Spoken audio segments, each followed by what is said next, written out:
जय जगन्नाथ पिला माने समस्त को स्वागत करुछि मिस राउत यूट्यूब चैनल को।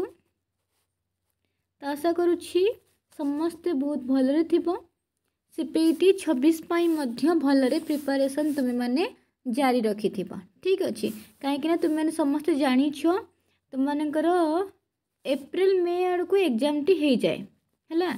एप्रिल मे माने जून पूर्वरु तुम मानकर एग्जाम हे जाए। को एग्जाम ना कॉमन पीजी एंट्रेंस टेस्ट यदि 26 पाई प्रिपेयर होछो ताहाले एप्रिल मे पूर्वरु तुम मानकर कौन करिवार अछि जहाँ भी सिलेबस अच्छी गोटे एग्जाम दबा पूर्व आमको तार सिलेबस देखियार अच्छी सिलेबस को लिखिबार अच्छी कौन सिलेबस रही आउ गोटे बनैबार अच्छी टाइम टेबल कि मते ए सिलेबस को एमती एतिकी समय भितर सारिबार अच्छी से टाइम टेबल बनैबार अच्छी। ए जिनस तुम जदि करिथिबो ताहले आराम से तुम माने सीपीटी 2026 एंट्रेंस क्लियर करि परिबो। सेतिपई तुम मानकर विभिन्न प्रकार प्रोसेस गुड़ाक अच्छी। ठीक अच्छे ये वीडियो डिस्क्रिप्शन में दे देछि मु तुम मानकर सीपीटी केते मार्क एग्जाम दब केते माने मार्क रो एग्जाम दब नेगेटिव मार्क केमती कौन रही पूरा डिटेल्स अच्छी है 2026 पाई पूरा डिटेल्स अच्छी। डिस्क्रिप्शन में तार लिंक अच्छी नचेत तुम माने प्ले लिस्ट रे 2026 सीपीटी प्रिपरेशन गोटे वीडियो ही अपलोड होती से देखिकी जापर सबकि इनफॉरमेशन पाइब है।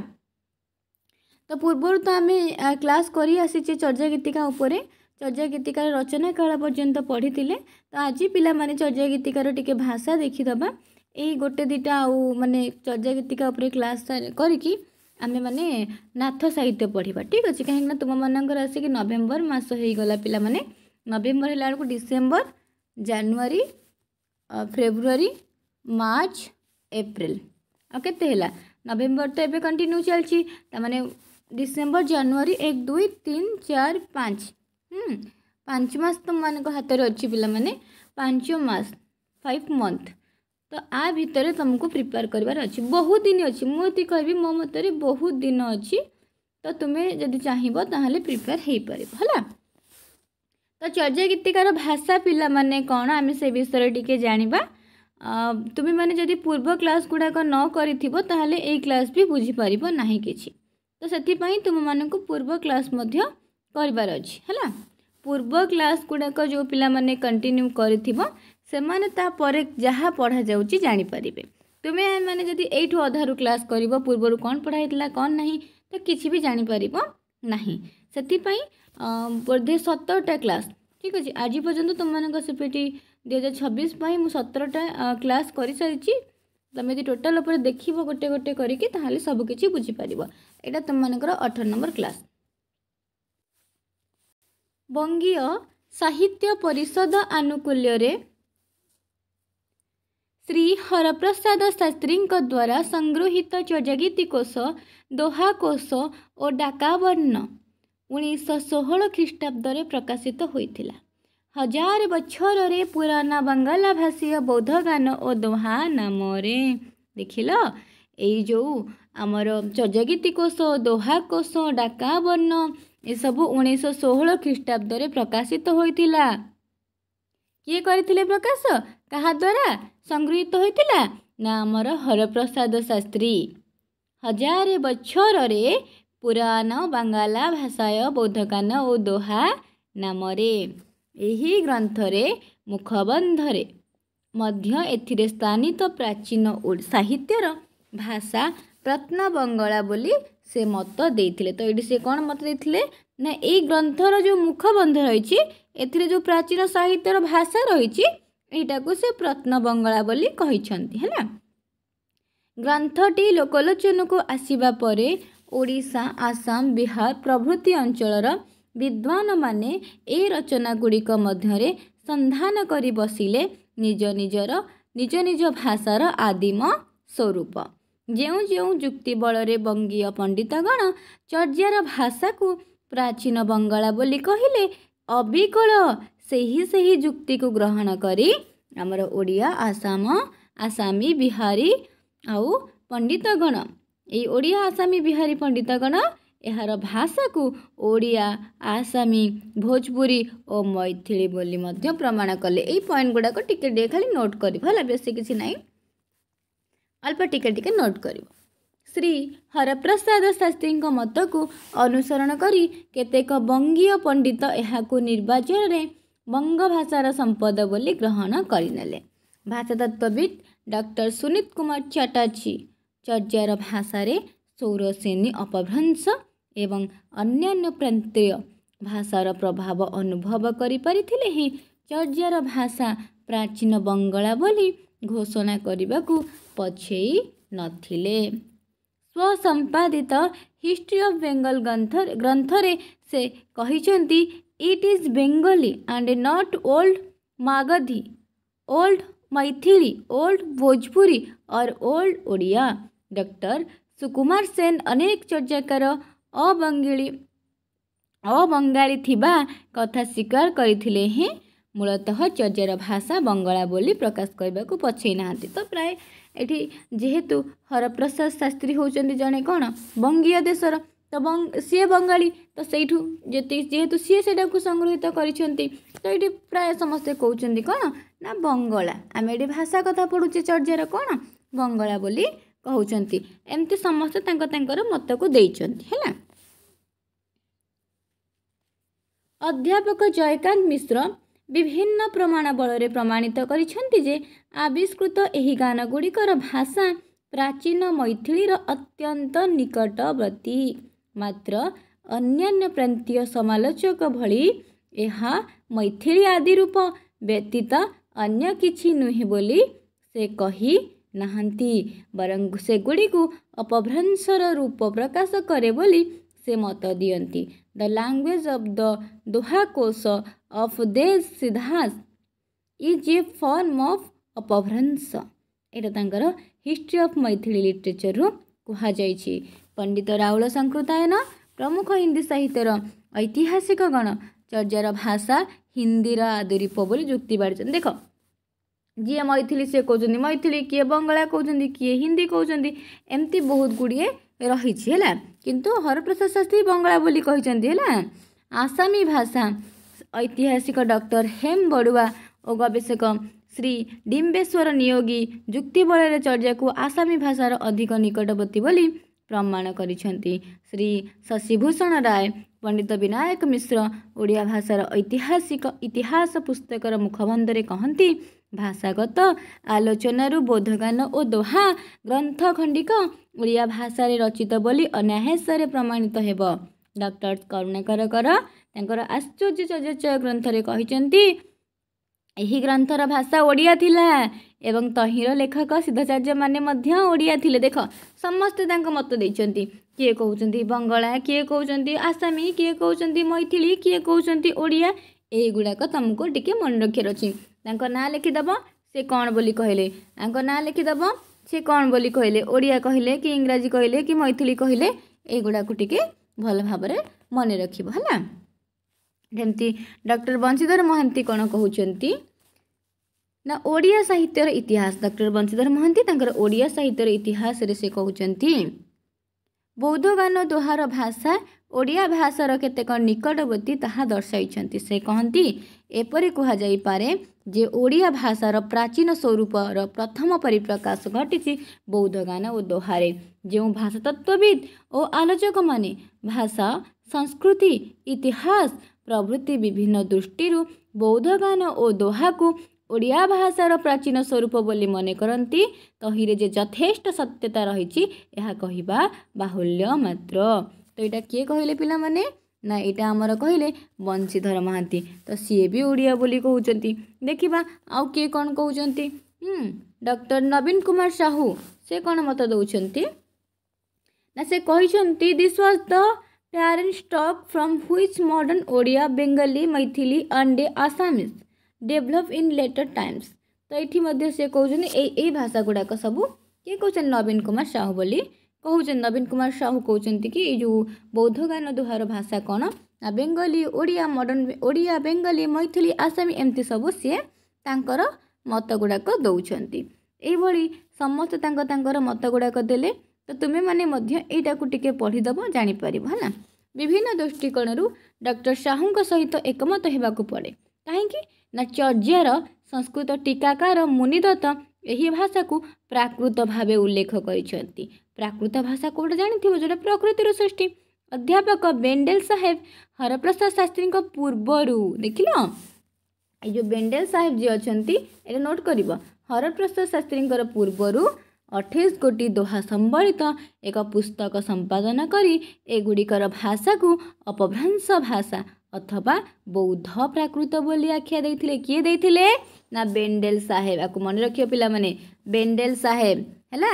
ए संपर्क रे निरवच्छिन्न वैज्ञानिक विश्लेषण हेबा फल पंडित राहुल संकृतायन डॉक्टर सुनीत कुमार चैटर्जी प्रमुख अनेक विद्वान समालोचक सेमानंक आंचलिक मनोभाव त्याग करी अपभ्रंश भाषा को चर्यार भाषा रूपे ग्रहण कर यही भाषा को सुरेंद्र महांती मागधी अपभ्रंश और डॉक्टर खगेश्वर महापात्र प्राच्य अपभ्रंश बोली नामित करछन। तो से माने समस्ते तांको तांको हिसाब से मत गुड़ाक देछन। तुम मानकु खाली काम करियार अछि जे जहाँ मत देछंती तुमको लिखिबार अछि। जेमती सुरेंद्र महांती कोन कहिछन खाली सुरेंद्र महांती एमती लिखिदेव सुरेंद्र महांती ऊपर तो तुम मैंने हेडिंग देथिबो हैला। कौन कहिछंती ना अपभ्रंश कहिछंती चर्यार भाषा को अपभ्रंश। खगेश्वर महापात्र कौन कहिछंती ना प्राच्य अपभ्रंश बोली कहिछंती। जे जहाँ मत देछन तुमको सेटा खाली लिखिबार अछि। एहीपरि एक सर्वजन संपद सुचिंतित तथा गवेषणा लब्ध सिद्धांत उपनीत हो सारिबा परे सकीर्ण आंचलिक मनोभावर बसवती होई चर्या को आउ प्राचीन बंगला प्राचीन ओडिया प्राचीन आसामी व प्राचीन मैथिली कहिबा जेतिके अमूलक सेतिके विपज्जनक। तापर आसला संध्या भाषा। संध्या भाषा कौन संध्याकालीन भाषा कि कौन आमको सेटा जानिबार अछि। संध्या भाषा कौन संध्याकालीन भाषा को संध्या भाषा कह जाए कि देखिए संध्या भाषा कौन। हिंदू तंत्र हेउ बा बौद्ध तंत्र हेउ एहार तत्वावली साधारणतः ए परिभाषा रे लिखित होइथाय जहाँ सर्वदा दुईटी अर्थ प्रकाश करे गोटे बाह्य अर्थ आ गोटे गुह्य अर्थ बा तात्विक अर्थ।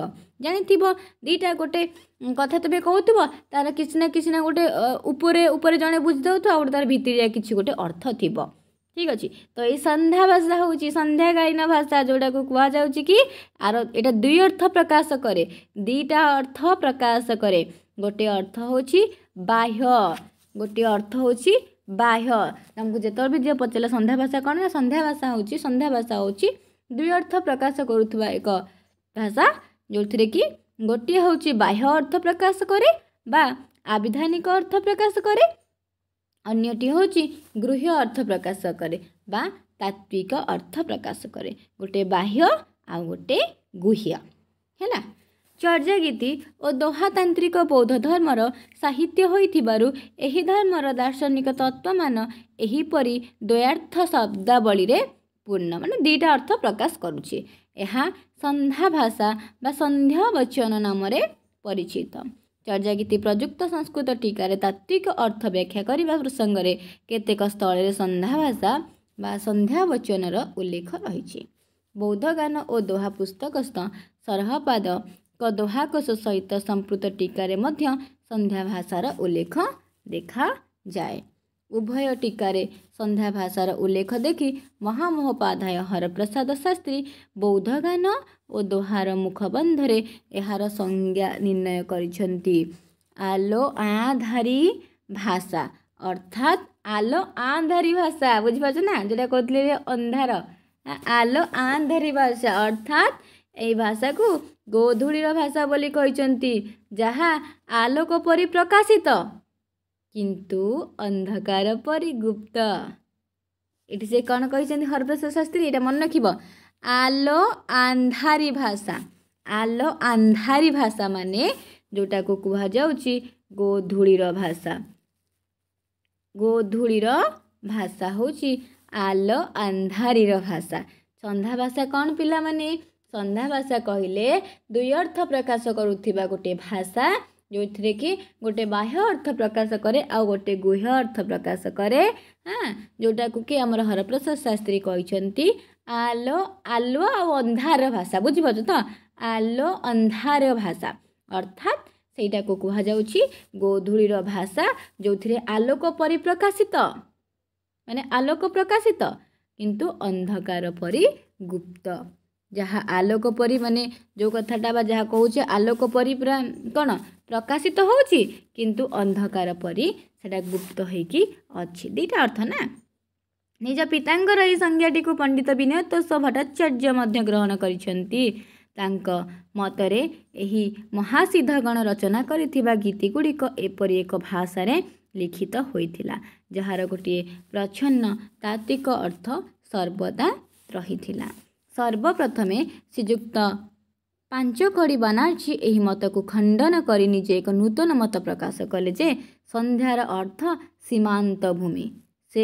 एही सिद्धांत रे उपनीत होइछन्ति जे संध्या देश नाम अभिहित आर्यवर्त और बंगदेश मध्यवर्ती अंचल उपभाषा हेउछि संध्या भाषा से ही भाषा रे चर्चा गीति रचित एटा किए कहउछन्ति ना श्रीयुक्त पांचकड़ी बनार्जी जे कि एई मत गुड़ा को पूरा काटी देथिले पूरा खंडन कर देथिले किए ना श्रीयुक्त पांचकड़ी बनार्जी है ये जो कहगला गोधूलीर भाषा गोटे बाह्य गोटे गुह्य देन आलोक परि एटा प्रकाशित अंधकार परि पूरा गुप्त थिबो एगुड़ा को पूरा से खंडन करदेले बुझी पारुछ ना रे पिला माने बुझी पारुछ कि नहीं जदि बुझी पारुथिबो निहाती भाबरे पिला माने टिके कमेंट करियो म प्रत्येक क्लास रे देखिछि कमेंट करो सेति में बहुत खुशी लागे पिला माने बहुत बहुत धन्यवाद कि तुमे माने क्लास करूछ मोर तुमको जदि तुमको सेमती क्लास न भल लगुता पढ़ा शैली तुमको भल न लगुता तुम मैंने कहीं भी क्लास करते बहुत पिला क्लास करुछ से तुमको बहुत बहुत धन्यवाद पिला माने क्लास कर ता सहित तुम मैंने निजे मध्य पढ़ है सेल्फ स्टडी पिला माने तुम मानक पई बहुत इम्पोर्टेंट क्लास करने सहित अन्य काठू पढ़ा सहित निजे भी समय बाहर करिकी पाठ पढ़ बुझीपार जदि तुम मानक सीपीटी 2026 क्लियर करिवार अछि गोटे थरे क्लियर करार अछि पुणी से फास्ट सिलेक्शन कि सेकेंड सिलेक्शन भितर से थर्ड कि स्पॉट आड़ को जमती जीवनी से हिसाब से तुम मैंने वर्तमान ठारू प्रिपेयर हुआ आउरी 5 मास तुम मानक हाथ में अच्छी बुझीपार यही भाव में तार भाषा को लेकिन समस्ते तांकर मत देइछन्ति एगुड़ाक टिके तुमने पढ़ीदेव तुम ओडिया साहित्य इतिहासर बही रे अच्छी पिला माने आउ जदि पचार ओडिया इतिहास कहार पढ़िले आम पाई भल तो मु तो ये सुरेंद्र महाराणा तुम मानक देखौछि तो तुम्हें माने जार भी पढ़ी पार किंतु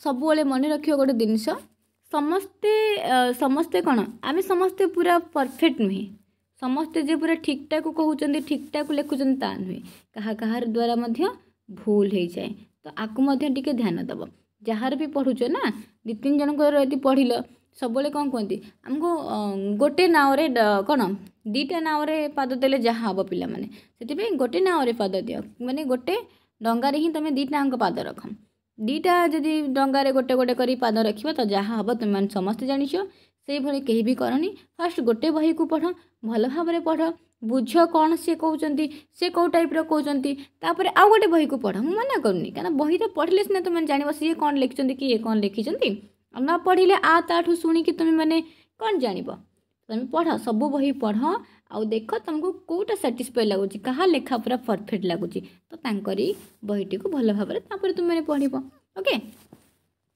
तो ये जमी तुम मानकर अर्थ गुड़ाक रही कान्हुपांकर कहुई मारिया शाशु ननंद घरे शाड़ी माँ मारिया कान्हु भैला कबाड़ी इरा पकई दिए पिला माने ये जो शाशु कथा कहुई शाशुर अर्थ कौन आम जो शाशु शशुर कहते ये से शाशु नुहे 2टा अर्थ जानी चर्चा गीतिकार जो संध्या भाषा रही गोटे बाह्य अर्थ गोटे गुह्य अर्थ तो ये शाशु माने कौन पिला माने शाशु